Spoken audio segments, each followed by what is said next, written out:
Swayam Prabha. Digital India. Educated India.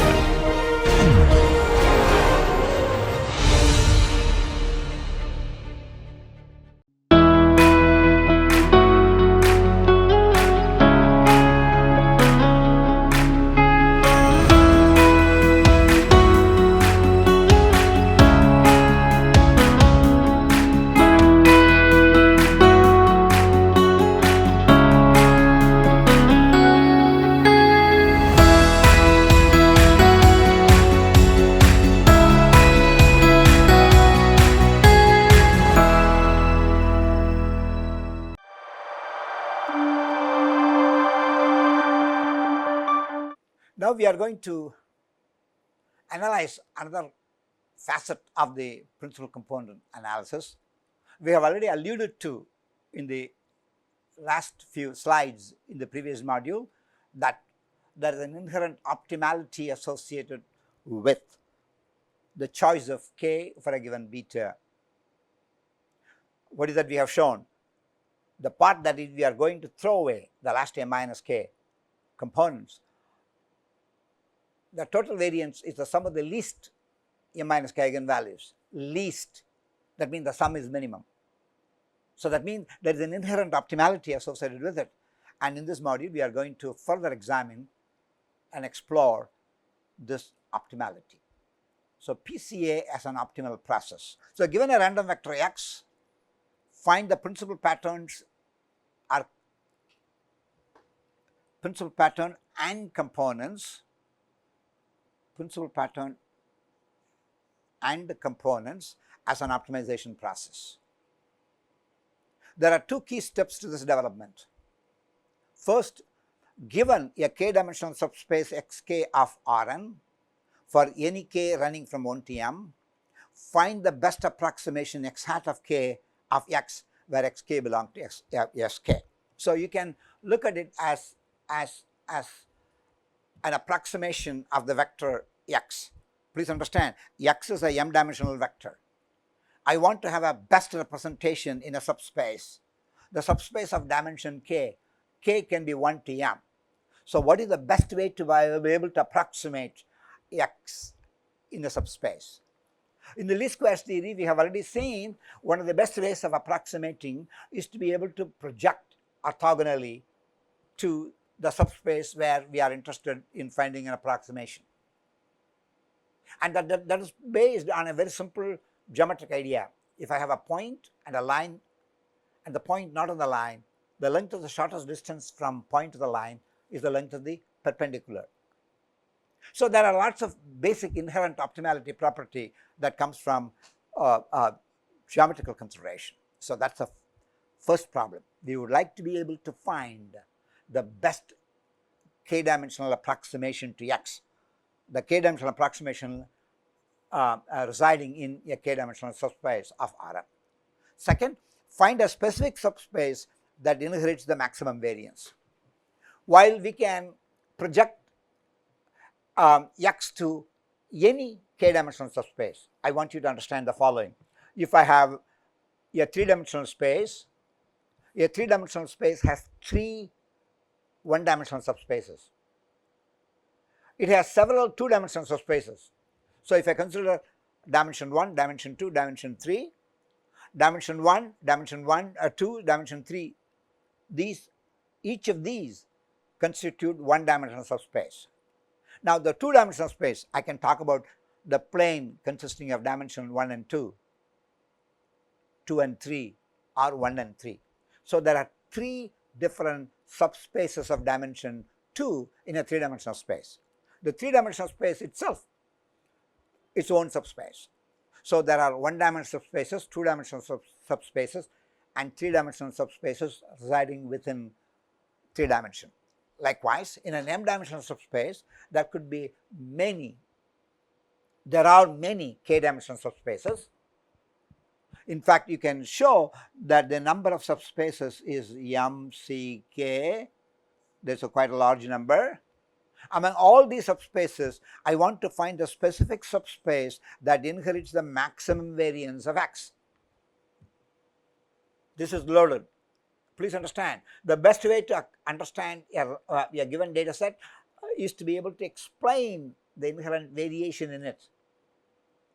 So if I were to, if I try to explain the behavior of the approximation xk from looking from a k-dimensional subspace, I want to be able to find the k-dimensional space, the one k-dimensional subspace, which inherits the maximum variance of x.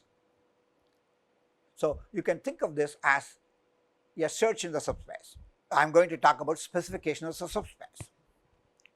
I don't know what it is, but I do know it is being spanned by k vectors. Each of them are m dimensional. So let xk be spanned by orthonormal columns.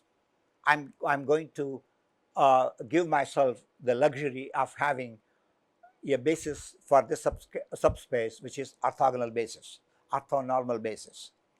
And I'm going to represent these columns as a matrix H. So H has the representation H1 to Hk, and each of the Hi belongs to Rm, Hi belonging to Rm, that's obvious from the definition. And orthonormality essentially tells you Hi transpose Hj is 0 for I not equal to j, it is equal to 1 for I equal to j. So this essentially tells you I can transfer this. This is the Gramian matrix. H transpose H is Ik. H transpose is a symmetric matrix.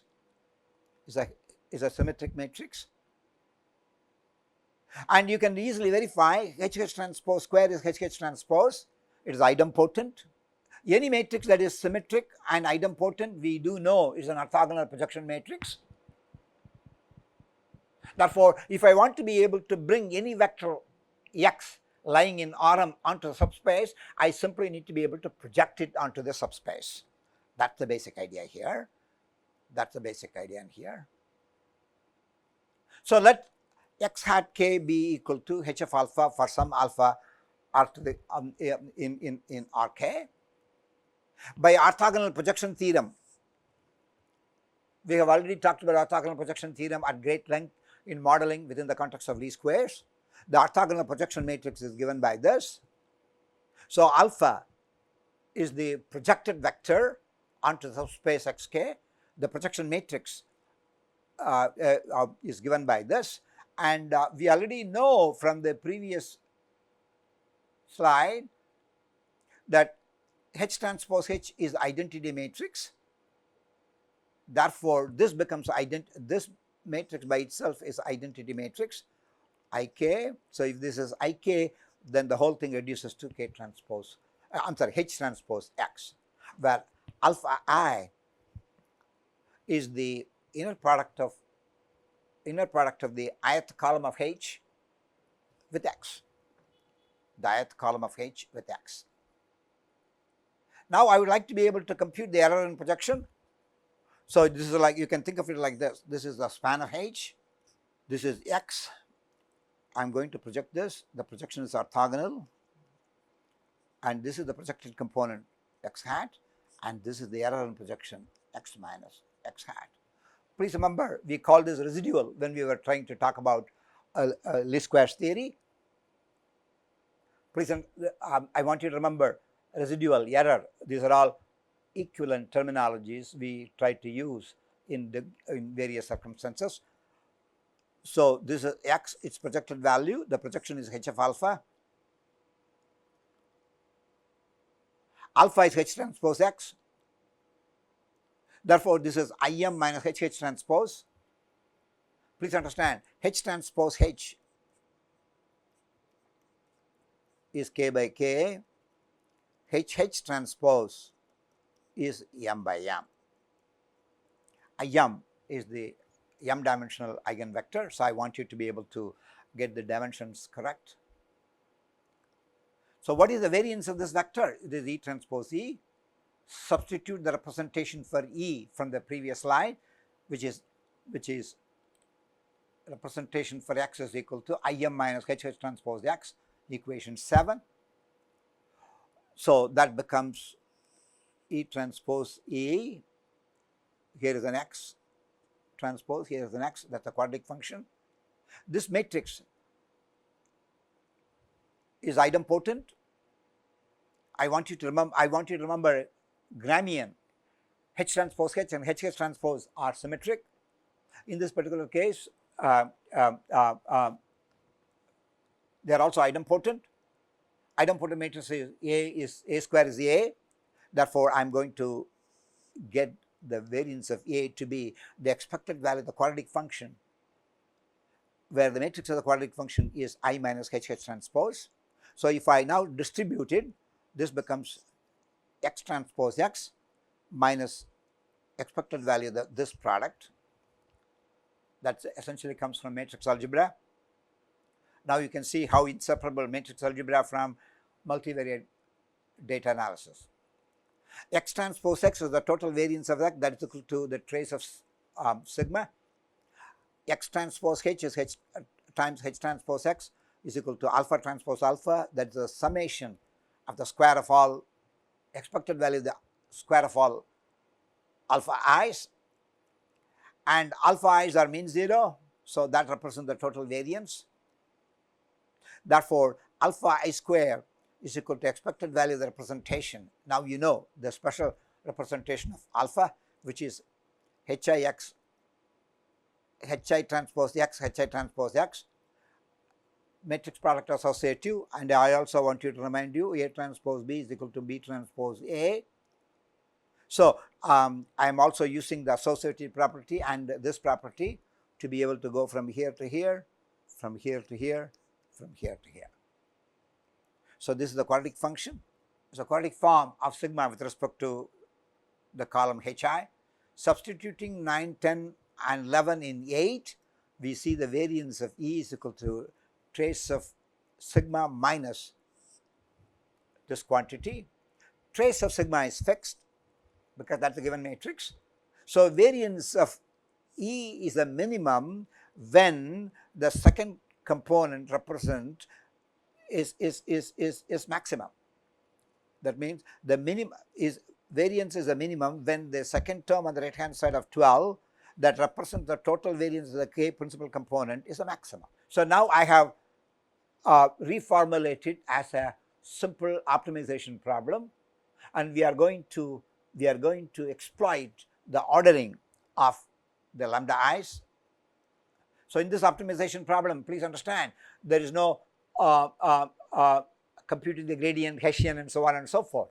This problem is simplified much simpler because we do know the lambda i's are representing variances of various components, and they are already ordered. The ordering gives us the right to be able to infer certain inherent optimality. So, I am going to call this quadratic function I is equal to 1 to k as q. So, the goal is to maximize 13 subjected to two conditions. What are the two conditions? The HI's are going to be unit vectors and they are orthonormal. So, among all possible orthonormal vectors Hi running from 1 to k, sigma is the original given matrix. I would like to be able to maximize 13 subjected to this condition. So, this now becomes optimization problem. Now, look at that. There is a difference between the optimization we talked about earlier, now the optimization we are talking about here. There we exploited the natural ordering among lambda i's. Now, we are trying to start everything ground up. So, what is that we are trying to see? If I were to project X onto a subspace, there are so many different subspaces. Each subspace can be described by its own basis. We talked about an orthonormal basis for an arbitrary subspace X, Sk. Now, I would like to be able to give a definition for the basis for this k-dimensional subspace. So, this is an alternate formulation. Both the formulations support each other. Therefore, in here, there are two, please understand, there are two conditions. One is the normality condition, another is the orthogonality condition. Both of them are equality constraints. So, I am going to build a Lagrangian where H is the object under investigation, the columns of H. Mu and eta are two Lagrangian multiplier vectors. So this is the original objective function to be minimized. This is the constraint. Normality constraint. Normality constraint. The normality constraint means what? The vector should be of unit length. This is the orthogonality constraint. So I have a new objective function 15 because I want to be able to understand the PCA as a optimization process. So HIs are the variables that I'm interested in determining. You compute the gradient of the Lagrangian. Again, I don't want to go into the details of this. You should know this is the quadratic function of HI, this is the linear, this is the quadratic function of HI, this is the quadratic function of HI, Hj.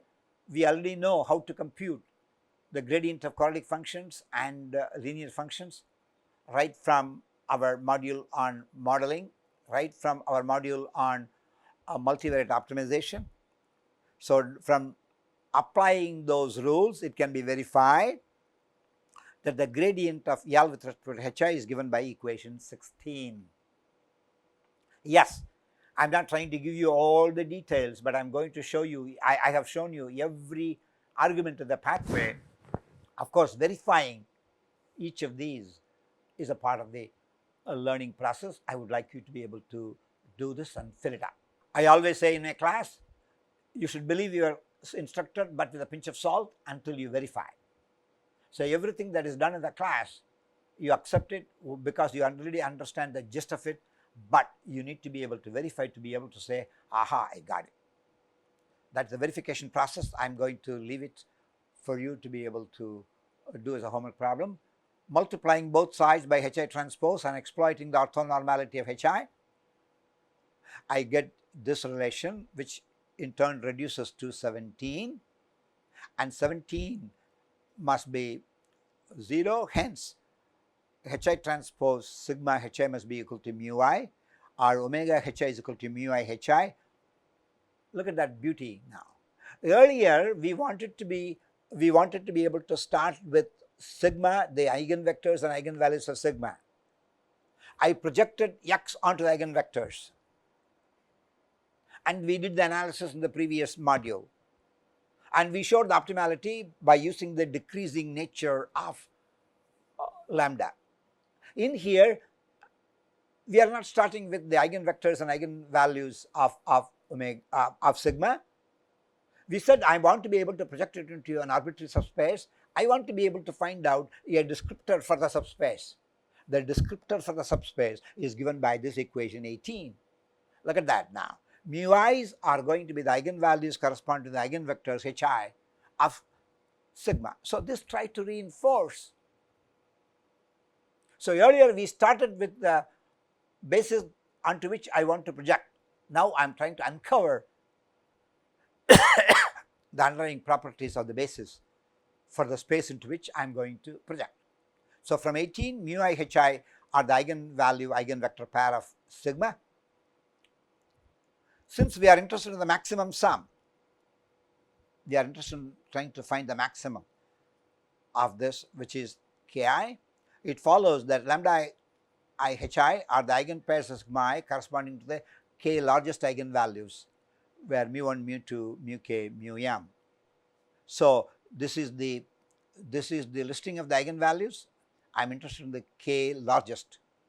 So here again, the k largest comes into play.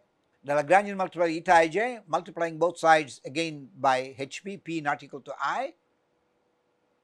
In 16, I get this relation which is in 21. It may look like I am going a little fast, but please understand, these are standard matrix algebra.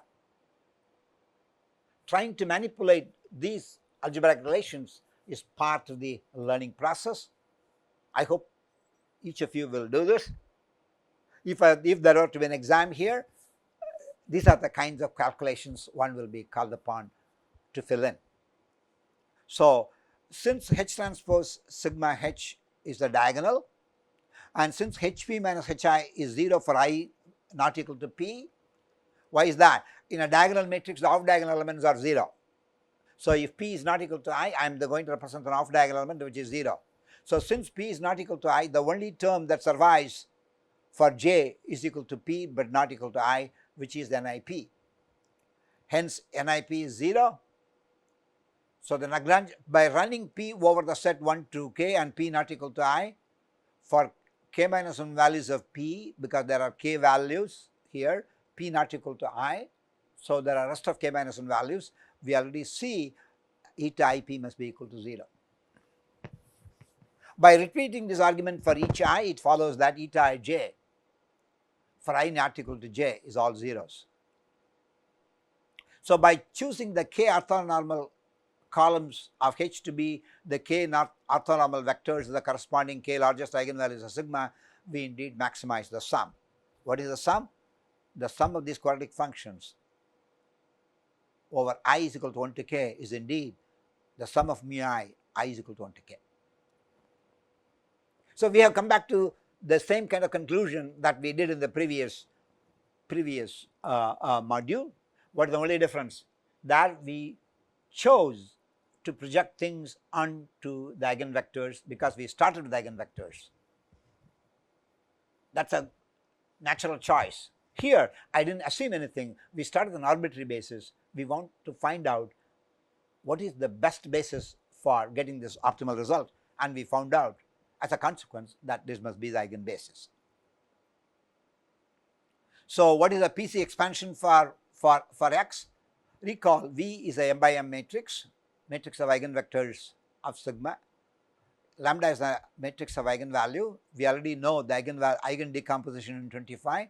Sigma is equal to V lambda V transpose, or is a V transpose sigma V must be equal to lambda. These are two equivalent ways of expressing the eigen decomposition. Setting K is equal to M and H is equal to V, we find out mu I is equal to lambda I. Therefore, we have now drawn the equivalence between the approach in the previous module and approach in this module, where we are going to look at PCA as an optimal process. So from 4, the basic representation, X is equal to X hat M, that means the total representation of X, there is no approximation here, is equal to V alpha, and alpha is equal to V transpose X. So what does this tells you, which is the same as in module 6.1? This essentially tells you I can approach PCA either starting from the eigenvalues, eigenvectors, the eigen decomposition of sigma, and exploiting the ordering, or I can start with there is an unknown k-dimensional subspace that is going to inherit the maximum variance, and I can try to compute the basis for that unknown k-dimensional subspace, which again happens to be the subspace spanned by the eigenvectors corresponding to the largest k eigenvalues. It is this ability to look at it from two different angles relates to the richness of the underlying theory. An example may help to illustrate the derivation of the condition for the condition for 16. So I am going to assume k is equal to 3. There are 3 equations for I is equal to 1 to 3. So from 16, I am going to get 3 equations. Please understand that one of the necessary conditions for the maximum of L with respect to Hi. So these are the 3 equations that relate to the necessary condition 28, 29, and 30. This is a special case of n is equal to 3. Multiplying both sides of 28 in turn on the left by H1 transpose, H2 transpose, H3 transpose, and using the orthonormality of H1, H2, H3, we get these relations. From this relation you can see sigma H1 is equal to mu1 H1. From here you can readily conclude eta 12 is 0, eta 13 is 0. Why is that? These are all products, these are all bilinear form that represents the off diagonal elements of the diagonal matrix. Here H1, H2, they are orthogonal. H2, that is 1. H2, H3, that is 0. So the quantity that multiplies eta 13 is 0. the quantity, the second quantity is 0, first quantity is 0, therefore eta 1 2 is 0. Likewise I have, so this H3 must be 1, I'm sorry, this H3 must be 1. Then this is 0, H3 H1 that is 0, H3 H1 that is 0, this is not that is equal to 1, this is equal to 0, this is equal to 0, therefore eta 1 3 must be 0. Please again, this is 0, this is 0, this is 0, this is equal to 1, and that is equal to 0. So that essentially tells you I have examined this general algebra that I have talked about by a specific case, which you should be able to have an aha from this example. So multiplying both sides of 29 in turn by H1, H2, H3, we get sigma H2 is equal to mu T H2, sigma 21 is 0, sigma 23 is 0. Similar action on 30 again gives you this relation. That means H1, H2, H3 are eigenvectors corresponding to mu1, mu2, mu3, and the eta ij's are 0. Eta ij's are 0. So with this, now we have come to the end of this module. What does this module essentially has accomplished? This has accomplished the same results as in the previous module, but it tries to reinforce the conclusions of the previous module by approaching the problem from a slightly different angle. So what are the two different approaches? First, assume I am going to project things onto the eigenvectors of sigma. Then the question comes in, why did you pick the eigenvectors? And that's what is being addressed in the second module.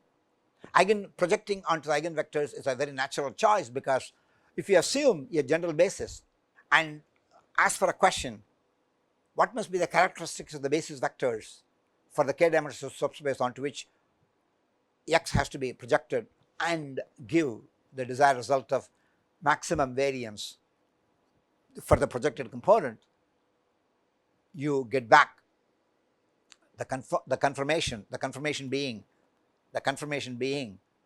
this subspace must be spanned by the k eigenvectors. The first k eigenvectors corresponding to the k largest eigenvalues of the matrix, covariance matrix sigma of the random vector X. Thank you.